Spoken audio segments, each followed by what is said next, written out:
हम question number 24 कर रहे हैं, आगे आ जाइएगा ज़रा। क्वेश्चन नंबर 24, क्वेश्चन नंबर 24 पर आइएगा प्लीज़। ये लास्ट क्वेश्चन है आज का। नरेश जी को रोकना पड़ा कि रुक जाइए, भागिए मत, अभी चल रही है क्लास। क्वेश्चन नंबर 24 आज का लास्ट क्वेश्चन है, ट्रिपल स्टार लगाएंगे। देखिए क्वेश्चन नंबर 24 जो है ना, वैसे तो आपको मॉड्यूल में दिखेगा ये क्वेश्चन कि मॉड्यूल का है ये क्वेश्चन, लेकिन खेल जो खेला गया है वो मैं आपको बता देती हूँ। ये क्वेश्चन सबसे पहले एक एग्ज़ाम के अंदर दिखा था और उसके अगले अटेम्प्ट में इंस्टीट्यूट ने इसको मॉड्यूल में डाला था। ठीक है, तो ये ऐसा नहीं कि पहले मॉड्यूल में था, ये पहले पेपर में आया है और उसके बाद ये मॉड्यूल में आया है। और ये बहुत ही ख़तरनाक क्वेश्चन है और उस अटेम्प्ट में 100% बच्चों ने इसी क्वेश्चन को चॉइस के अंदर जो है छोड़ा था, क्योंकि ये बहुत ही ख़तरनाक टाइप का क्वेश्चन है। जिन बच्चों ने पढ़ा होगा उनसे भी हुआ नहीं होगा, उन्होंने सीधा मुझे व्हाट्सएप ही करा था सीधा कि मैम इस क्वेश्चन का क्या करना है। मैंने कहा कुछ तो कर लेंगे, क्लास में कर लेंगे, कोई बात नहीं, क्लास में करेंगे ये क्वेश्चन। देखिए ज़रा question number 24, profit and loss account of Hanuman showed a net profit of 6 lakh after considering closing stock of 375।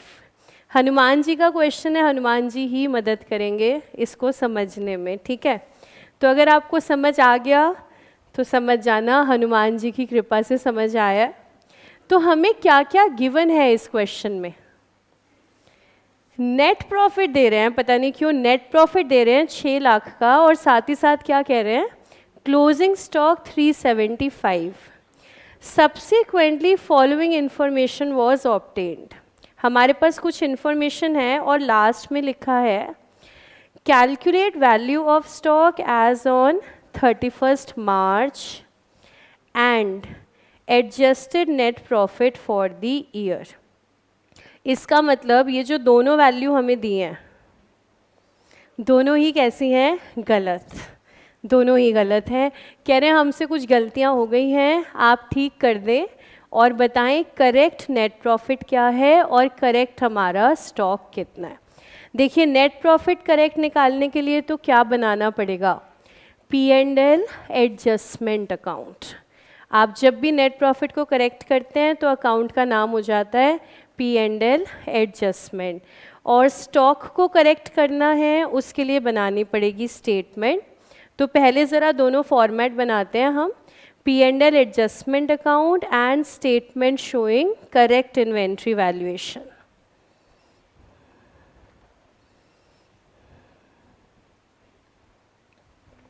Eight to 9 lines आपके अकाउंट के लिए।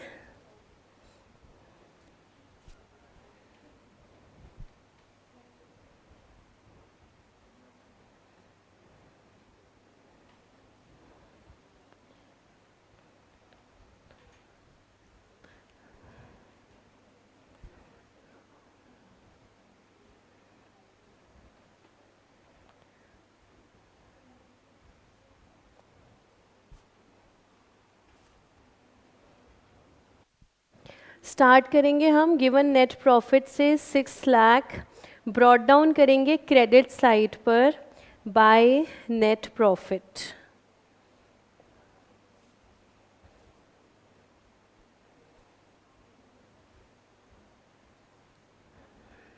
देखिए जब हमने P&L बनाया होगा ना, तो P&L के अंदर हमने नेट प्रॉफिट कैलकुलेट किया हुआ है। इसका मतलब हमने डेबिट साइड पर इस तरीके से कैलकुलेशन किया था, नेट प्रॉफिट कितना आ रहा था 6 लाख का। ये तो P&L हम प्रिपेयर कर चुके हैं। लेटर ऑन हमें पता चला कि इस नेट प्रॉफिट में कुछ मिस्टेक्स हैं, तो प्रॉफिट को करेक्ट करना पड़ेगा। तो हम बना रहे हैं P&L एडजस्टमेंट। तो आप इस प्रॉफिट को अब ब्रॉट फॉरवर्ड करके लेकर आ रहे हो। तो नेट प्रॉफिट आता तो डेबिट साइड पर ही है, लेकिन जब आप उसको एडजस्टमेंट में लेकर के जाते हो तो उसकी साइड बदल जाती है। इस वजह से इस बार आप देख रहे हो बाय नेट प्रॉफिट, नहीं तो हमेशा आपने क्या देखा है, टू नेट प्रॉफिट। तो P&L एडजस्टमेंट को स्टार्ट करेंगे हम बाय नेट प्रॉफिट 6 लाख से। साइमल्टेनियसली स्टेटमेंट पर आते हैं. Given inventory valuation, inventory valued on 31st March.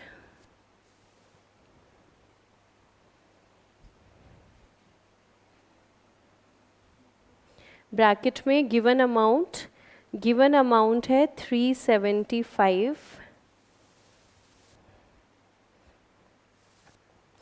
जिसको अब हम सब्सिक्वेंटली करेक्ट करेंगे, करेक्ट अमाउंट तक आएंगे. अब देखते हैं क्या गलतियां हमसे हुई हैं. सबसे पहली गलती, purchases for the year included 15,000 paid for new electric fittings for the shop. Basically institute ने इसमें इन्वेंट्री और रेक्टिफिकेशन को मिक्स किया, और ये जहाँ पर भी इंस्टीट्यूट मिक्सिंग करता है दो चैप्टर्स की, वहाँ लेवल थोड़ा सा हाई हो जाता है. यहाँ पर हमने एक बिल्डिंग खरीदी है, उस बिल्डिंग में इलेक्ट्रिक फिटिंग्स का खर्चा आया है 15,000. तो ये जो खर्चा होता है ये बिल्डिंग की कॉस्ट में ही ऐड होना चाहिए, लेकिन हमने गलती से कहाँ दिखा दिया, परचेजेस में. अगर आपने परचेज के अंदर इसको इंक्लूड किया है, इंक्लूड कर रखा है, तो परचेजेस का अमाउंट बड़ा है या कम हुआ है? बड़ा है ना. मान लीजिए आपकी परचेजेस 2 लाख की थी और आपने उसमें इस 15 को भी डाल दिया, तो आपने परचेजेस कितनी रिकॉर्ड करी होंगी? 2,15,000. तो अगर आपने कोई गलत खर्चा इंक्लूड कर लिया तो परचेजेस का अमाउंट बढ़ गया. परचेजेस का अमाउंट बढ़ने से ग्रॉस प्रॉफिट पर क्या इम्पैक्ट आया? परचेजेस का अमाउंट बढ़ने से, ये आपका ट्रेडिंग, यहाँ पर आप निकालोगे जीपी, बैलेंसिंग फिगर, और ये डेबिट साइड पर लिखा हुआ है परचेज. ये अमाउंट आप जितना बढ़ाते हो, क्योंकि ये खर्चा है ना, खर्चा है ना, ये खर्चा आपका जितना बढ़ेगा उससे आपका ग्रॉस प्रॉफिट कम होता जाएगा, और सेल्स आपकी जितनी बढ़ेंगी उससे आपका प्रॉफिट बढ़ता जाएगा.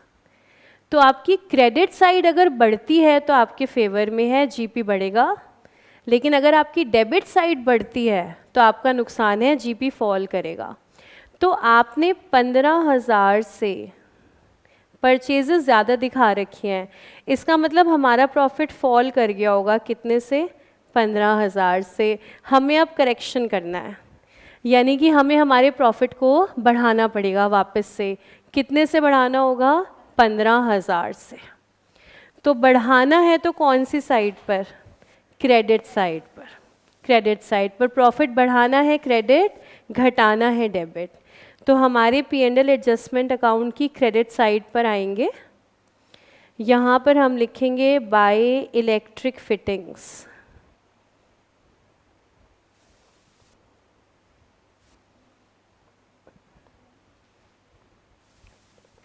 $15,000.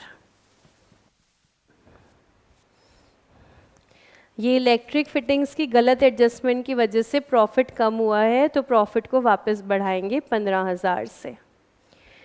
Simultaneously we have to check will this error impact closing stock और नॉट. क्या इस गलती से इन्वेंट्री जो निकाली गई है 375, क्या ये भी इफ़ेक्ट होती है या नहीं? चलिए चेक कर लेते हैं इफ़ेक्ट होगी या नहीं. आप परचेजेस की एंट्री क्या बनाते हैं? परचेजेस टू कैश या परचेजेस टू क्रेडिटर?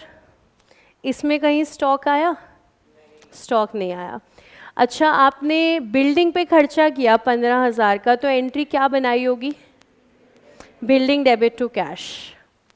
तो इसमें कहीं स्टॉक आया? इसमें स्टॉक नहीं आया. बिल्डिंग की जगह आपने परचेजेस दिखाए थे. अगर हम रेक्टिफिकेशन एंट्री की बात करें, बिल्डिंग का खर्चा परचेज में दिखाया था, अगर हम इसको रेक्टिफाई करते तो हम एंट्री क्या बनाते हैं? Very good, building debit to purchase. Building to purchase, क्या कहीं स्टॉक आया? स्टॉक तो नहीं आया। अच्छा, परचेजेस की एंट्री क्या बनाते हैं? परचेजेस टू कैश या परचेजेस टू क्रेडिटर। अच्छा, सेल की क्या बनाते हैं? कैश टू सेल या डेटर टू सेल। अच्छा, डायरेक्ट एक्सपेंस की क्या बनाते हैं? Direct expense to cash. मेरी बुक्स में स्टॉक का अकाउंट तो बनता ही नहीं है। स्टॉक का अकाउंट तो बनता ही नहीं है क्योंकि स्टॉक किसी भी जर्नल एंट्री में आता ही नहीं है। लेजर तक जाने के लिए जर्नल की गलियों से गुजरना होगा। Accounting process, journal, ledger, trial balance. Stock तो जर्नल में आता ही नहीं है, तो स्टॉक का तो लेजर अकाउंट बना ही नहीं। तो मैम ये कैसे निकाला? 375 स्टॉक शीट से, स्टॉक शीट से, स्टॉक अकाउंट से नहीं।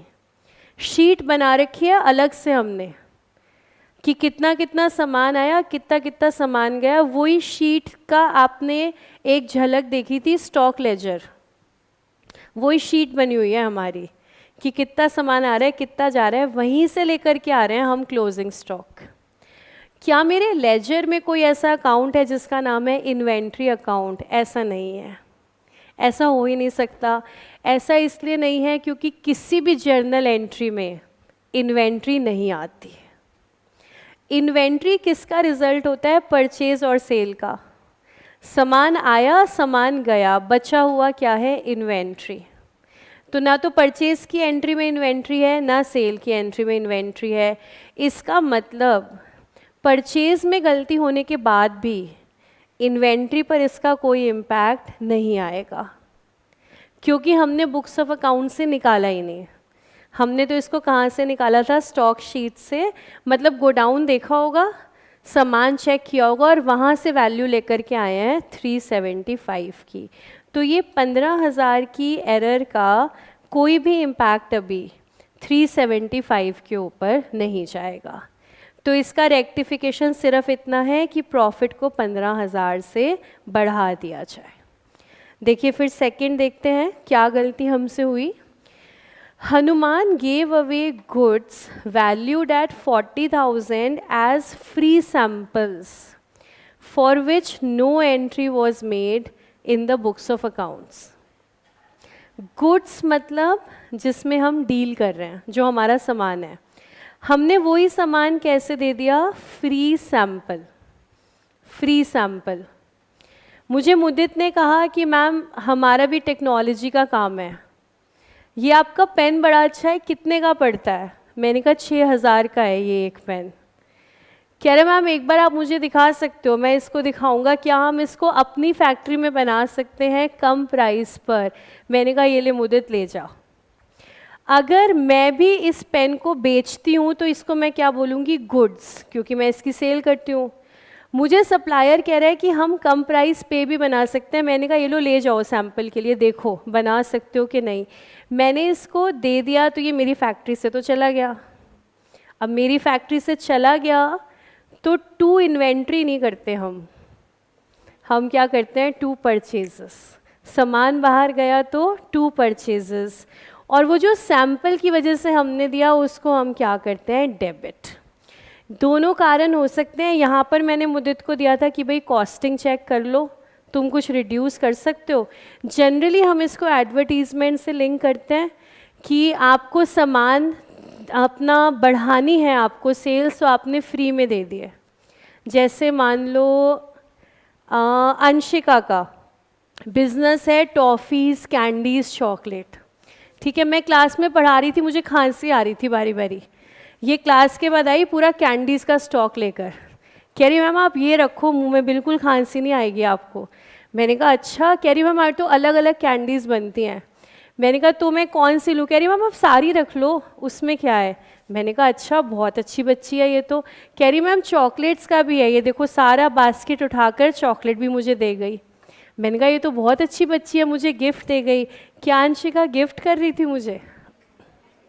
उसके मन में क्या चल रहा था कि मैम तो चॉकलेट्स रखती ही हैं अपनी क्लास में, अगर मैम को मेरी वाली पसंद आ गई तो मैम हमसे ही बाय कर लेंगी। बिजनेस बढ़ाने के लिए अंशिका ने मुझे फ्री में चॉकलेट्स टॉफ़ीज़ दे दी, तो इसको हम क्या कहेंगे, फ्री सैम्पल। तो एंट्री क्या बननी है, एडवर्टीजमेंट टू परचेज, ये एंट्री बननी है।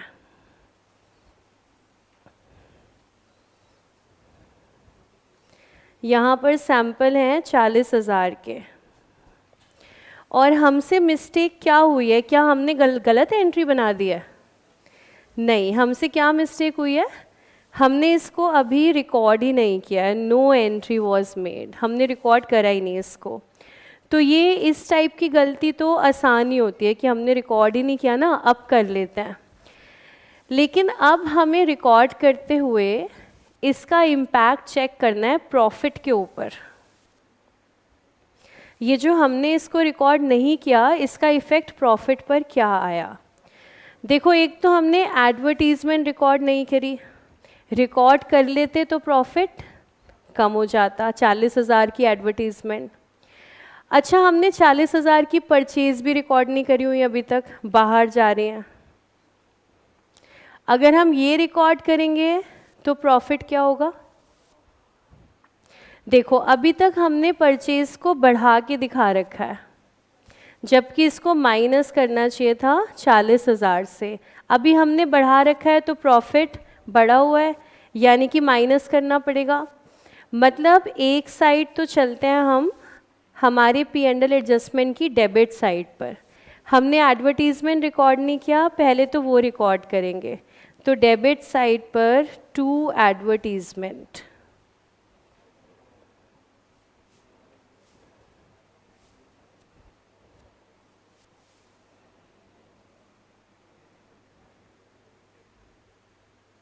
$40,000। एक तो सैम्पल्स हैं तो P&L में डेबिट होना था, डेबिट नहीं हुआ, अब इसको कर देते हैं। अब दूसरा इफ़ेक्ट क्या हुआ, क्योंकि हमने इसको रिकॉर्ड ही नहीं किया तो जो हमारी परचेजेस हैं वो बढ़ी हुई हैं। लेकिन परचेजेस अगर आपकी बढ़ा रखी हैं आपने, तो आपका GP फिर से क्या हो गया, कम हो गया। कितने से, 40,000 से। अब जब आप एडवर्टीजमेंट को रिकॉर्ड करोगे तो परचेज कम हो जाएगी, परचेज कम होते ही GP आपका वापस से बढ़ जाएगा। इसका मतलब क्रेडिट साइड पर भी एंट्री आएगी 40,000 की। एक बार फिर से देखिएगा, सबसे पहली बात तो एडवर्टीजमेंट रिकॉर्ड होनी चाहिए P&L की डेबिट साइड पर, क्योंकि हमने अभी तक नहीं करी तो हम अब रिकॉर्ड करेंगे टू एडवर्टीजमेंट 40,000। दूसरा इफ़ेक्ट इस एरर का देखिए, परचेजेस को कम करना था 40,000 से, क्योंकि हमने इसको रिकॉर्ड नहीं किया। तो जो परचेजेस हमने दिखाई होंगी वो 40,000 से ऑलरेडी बढ़ी हुई थी, उनके ज़्यादा होने की वजह से GP हमारा कम हो गया। लेकिन अब हमें पता चल रहा है कि परचेज तो 40,000 से कम है, तो अगर परचेज 40,000 से कम है तो प्रॉफिट आपका 40,000 से बढ़ेगा, GP आपका बढ़ेगा। तो आप इसका नेट इफ़ेक्ट देखोगे, नलिफाई हो गई है ट्रांजैक्शन। डेबिट भी क्रिएट किया हमने, क्रेडिट भी क्रिएट किया, लेकिन दोनों इफ़ेक्ट दिखाने पड़ेंगे। एडवर्टीजमेंट डेबिट होगा 40,000 से, इधर आपने परचेजेस को घटाया है तो GP वापस से बढ़ गया। तो यहाँ पर लिखेंगे हम यही, by purchases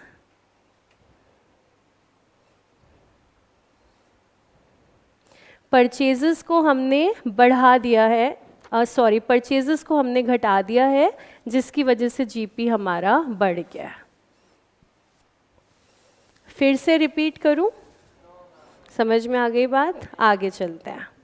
next adjustment, invoices for goods amounting to 2,50,000 have been entered on 27th March, but the goods were not included in stock.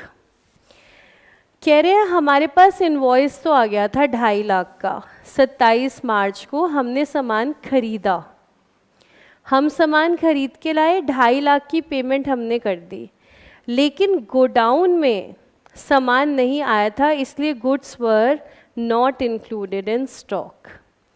अब देखिए हमारा सिस्टम तो अक्रूवल का है, इनवॉइस का है, तो अगर इनवॉइसेस आ गए हैं तो परचेजेस मानी जाएंगी, लेकिन हमने नहीं माना और हमने स्टॉक में दिखाया नहीं, मतलब ये 375 का स्टॉक, इसमें क्या इंक्लूडेड नहीं है, 2.5 लाख की परचेज।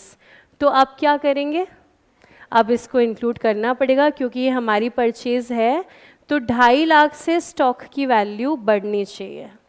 तो अभी तक हमने इसको दिखाया ही नहीं स्टॉक में, तो अब दिखा देते हैं। यहाँ पर हम ऐड करेंगे इनवॉइसेस एंटर्ड बिफोर 31 मार्च।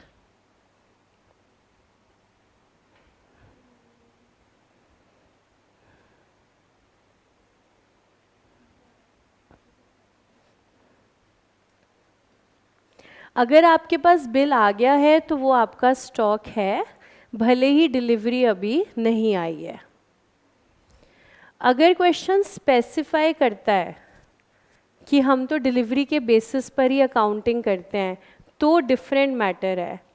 अदरवाइज कुछ नहीं लिखा तो हमारी अकाउंटिंग किस बेसिस पे रहेगी, इनवॉइसेस के बेसिस पर। तो 2.5 लाख से स्टॉक को हमने बढ़ाया।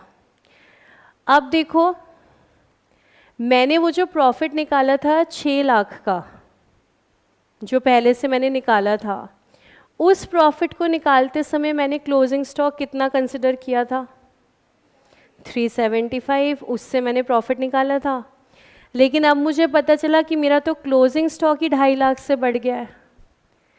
तो अगर मेरा क्लोजिंग स्टॉक 2.5 लाख से बढ़ गया है तो क्या हम कह सकते हैं हमारा प्रॉफिट भी तो 2.5 लाख से बढ़ेगा अब, क्योंकि अगर मैंने क्लोजिंग स्टॉक 375 दिखाया और मैंने प्रॉफिट 6 लाख निकाला, लेकिन अब मुझे पता चला कि मेरा क्लोजिंग स्टॉक 2.5 लाख से बढ़ गया है, तो क्लोजिंग स्टॉक जितना ज़्यादा ग्रॉस प्रॉफिट भी उतना ही ज़्यादा। तो अगर आप स्टॉक को 2.5 लाख से बढ़ाओगे तो प्रॉफिट को भी 2.5 लाख से बढ़ाओगे। क्लोजिंग स्टॉक के बढ़ते ही प्रॉफिट बढ़ेगा, क्लोजिंग स्टॉक के घटते ही प्रॉफिट घटेगा। तो हमने तो इनवॉइसेस रिकॉर्ड की नहीं थी, तो हमने 2.5 लाख को स्टॉक में डाला ही नहीं। अगर हमने स्टॉक में नहीं डाला तो हमारा जीपी भी कम है, तो जीपी को भी बढ़ाओ 2.5 लाख से, स्टॉक को भी बढ़ाओ 2.5 लाख से। यहाँ पर 2.5 लाख के साथ हम लिखेंगे बाय क्लोजिंग स्टॉक ब्रैकेट में अनरिकॉर्डेड इनवॉइसेस।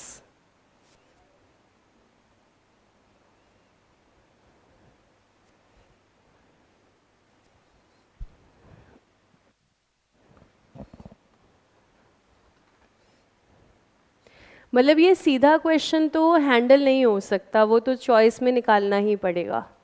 हाँ, एक बार आ गया है, समझ लिया है, तो सिमिलर क्वेश्चंस हैंडल हो जाएंगे।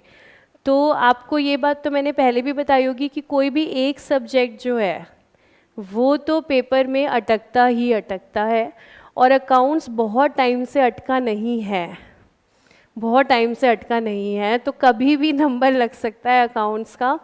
तो अटकता है मतलब आपके सामने कुछ ऐसे क्वेश्चन जिनको आप हैंडल ना कर सको, लेकिन अकाउंट्स का बेस्ट पार्ट ये है कि जब भी ऐसे क्वेश्चन आते हैं एक ही आता है, एक से ज़्यादा नहीं आता। तो एक अगर आता है तो बेस्ट पार्ट आपका यही है कि वो चॉइस में जो है निकल जाएगा, प्रोवाइडेड बाकी सारा सिलेबस आपने करा हुआ है। ठीक है, 1-2 चैप्टर अगर आप चॉइस में छोड़ गए हैं और 1-2 क्वेश्चन उन्होंने ऐसे दे दिए हैं तो मिला जुला के फिर 40 भी नहीं आ पाएंगे।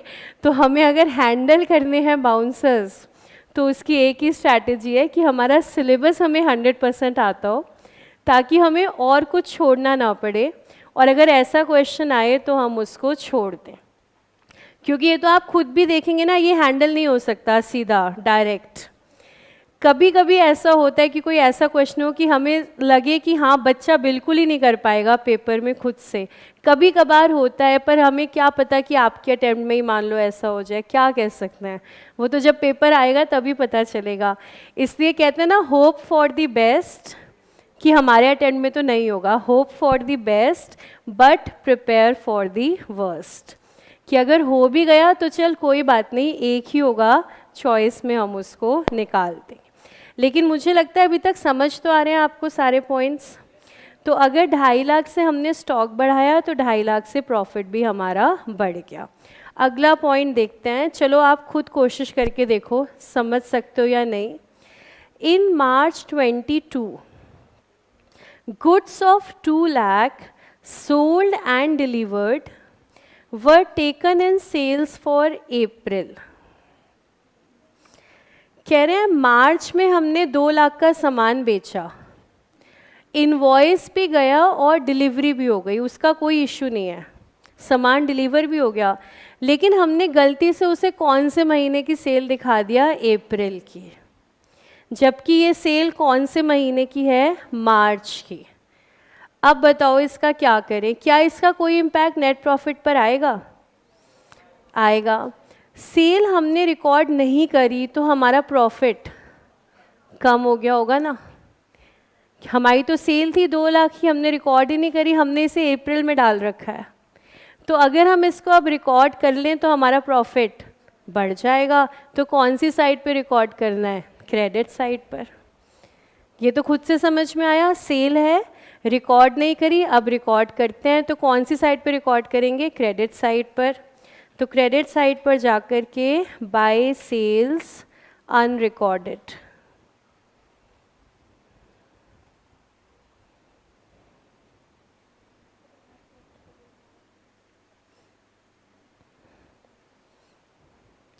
$2 लाख।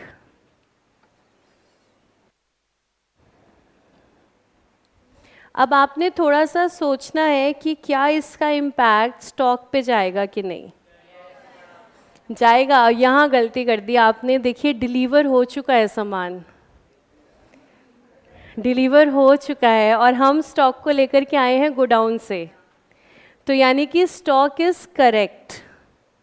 स्टॉक में तो वैसे ये 2 लाख का सामान ऐड नहीं हुआ होगा क्योंकि गोडाउन से ये जा चुका है। तो स्टॉक में कुछ ना कुछ तभी आएगा जब आपको स्पेसिफिकली मेंशन किया जाए। यहाँ पर जब सामान डिलीवर ही हो गया तो क्या ये गोडाउन के अंदर है? गोडाउन के अंदर नहीं है। अगर गोडाउन के अंदर नहीं है तो 375 के अमाउंट में नहीं है, यानी कि स्टॉक हमारा एकदम करेक्ट है। यहाँ पर करेक्शन सिर्फ P&L के अंदर होगी, बाय सेल्स 2 लाख।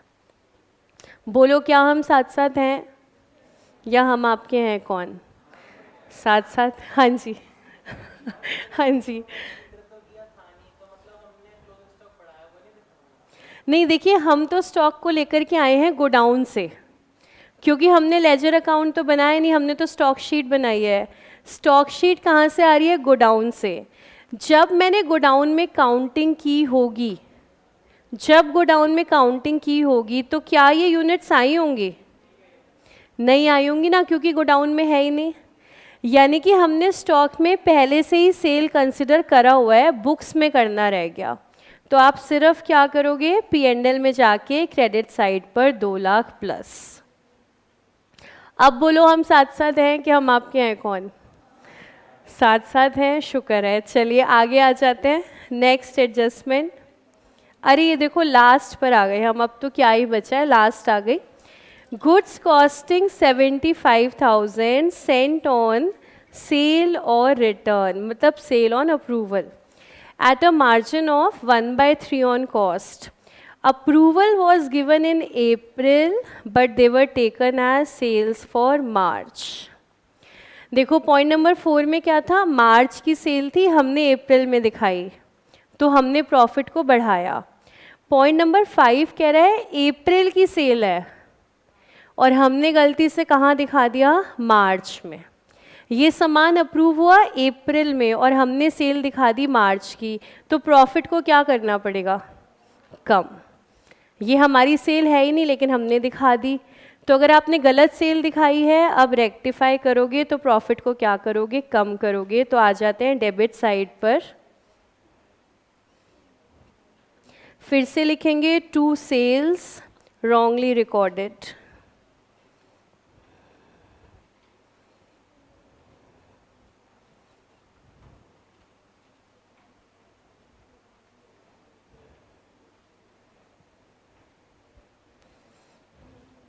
अब देखिए मेजॉरिटी बच्चों का तो दिमाग ऐसे होता है कि 1 o'clock हुए और चलना बंद हो गया, ठीक है क्या? मेजॉरिटी का तो ऐसे होता है, लेकिन जो हमारे होनहार बच्चे हैं जिनमें अभी सोचने की क्षमता बाकी है 1:15 बजे भी, वो मुझे सोच के बताएंगे यहाँ अमाउंट कितना आएगा सेल्स के साथ। सेल्स के साथ यहाँ अमाउंट कितना आएगा? हाँ, जो लिखा है आप वो भी बता सकते हैं कि सेम अमाउंट ही आएगा मैम, और आपको लग रहा है कुछ अलग आएगा तो आप वो बताओ। बोलो गौरव। 1 लाख। तो पहला ऑप्शन है 1 लाख, और कोई ऑप्शन? अच्छा 1 लाख कैसे निकाला तुमने? ठीक है, और कोई ऑप्शन? 99,99,93750 99। कितने 9 है? कितने 9 है? अच्छा 1 9 है। 93750। ठीक है, और कोई अमाउंट? 83,250। और कोई अमाउंट? चलिए चेक करते हैं। सबसे पहली बात तो 75,000 क्यों नहीं आएगा? 75,000 कॉस्ट प्राइस है और हम लोग किसको हटा रहे हैं? सेल को। तो जब हमने सेल रिकॉर्ड किया होगा ना, तो कॉस्ट पे थोड़ी ना किया होगा, हमने किस पर किया होगा? सेल पर।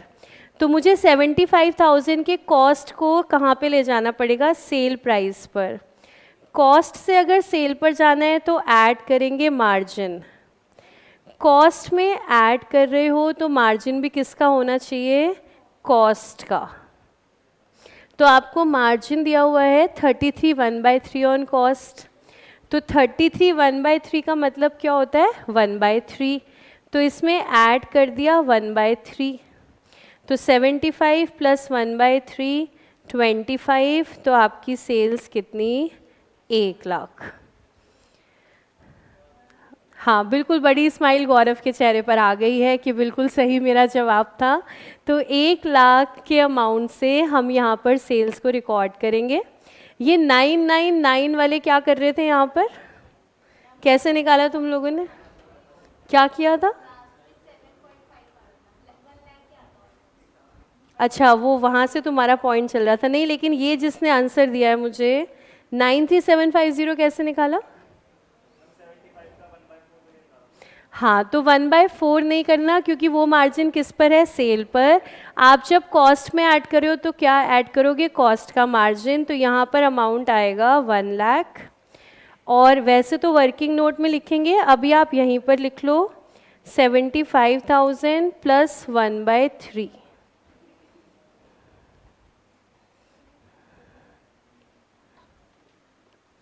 अब देखिए ये वाली जो हमारी मिस्टेक है, इसका इफ़ेक्ट स्टॉक के ऊपर आएगा इफ़ेक्ट, क्योंकि ये सामान कैसा था? On approval. इसका मतलब ये हमारे गोडाउन के अंदर नहीं था। अगर गोडाउन के अंदर नहीं था तो जो 375 की काउंटिंग हुई उसके अंदर भी ये सामान आया नहीं। और अगर ये सामान अप्रैल में बिका है तो 31 मार्च को ये क्या था? ये स्टॉक था। तो यहाँ पर हम इसको ऐड करेंगे गुड्स सेंट ऑन अप्रूवल,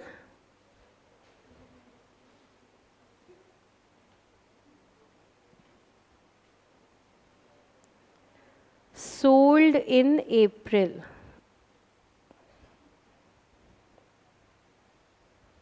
हमने सामान भेजा था लेकिन वो बिका नहीं था, वो बिका अप्रैल में जाकर के है।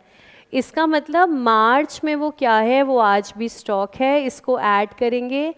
ऐड करेंगे तो किस प्राइस पर? 75,000 पर, क्योंकि अगर हम स्टॉक में एडिशन करेंगे वो कॉस्ट पे होगा, और अगर आप सेल में करेक्शन करोगे वो सेल प्राइस पर होगा। तो जब आप P&L में डाल रहे हो तो 1 लाख, जब आप स्टॉक को बढ़ा रहे हो तो 75,000। और देखिए एरर अभी ख़त्म नहीं हुआ, अगर 75,000 से स्टॉक बढ़ा तो 75,000 से प्रॉफिट भी बढ़ेगा। कंप्लीट सर्कल देखना है, बीच में छोड़ना नहीं है। सबसे पहली बात तो सेल को हमने करेक्ट करा है, सेल हमारी 1 लाख से ज़्यादा दिखा रखी थी, उसको हमने कम किया। दूसरा, ये सामान अप्रूवल पर गया हुआ है तो गोडाउन के अंदर था ही नहीं, तो हमारी स्टॉक की काउंटिंग में आया ही नहीं, तो हमने स्टॉक को करेक्ट किया, स्टॉक को बढ़ाया हमने 75,000 से। तीसरा, क्लोजिंग स्टॉक और ग्रॉस प्रॉफिट आपस में कनेक्टेड हैं। स्टॉक 75,000 से बढ़ेगा तो जीपी भी वापस 75,000 से बढ़ेगा बाय स्टॉक ऑन अप्रूवल।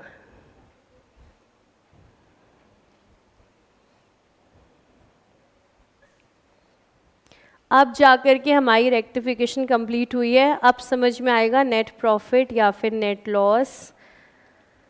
देखिए चेक करते हैं नेट यहाँ पर क्या आ रहा है।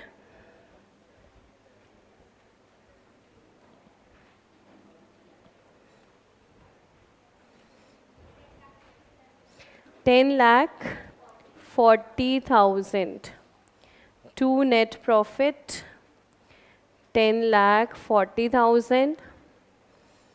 इसको कहीं लेकर नहीं जाना है, यहाँ कोई कनेक्टिविटी नहीं है, यहीं छोड़ देंगे। नेट प्रॉफिट 10,40,000 और इधर निकालेंगे करेक्ट स्टॉक 7 लाख।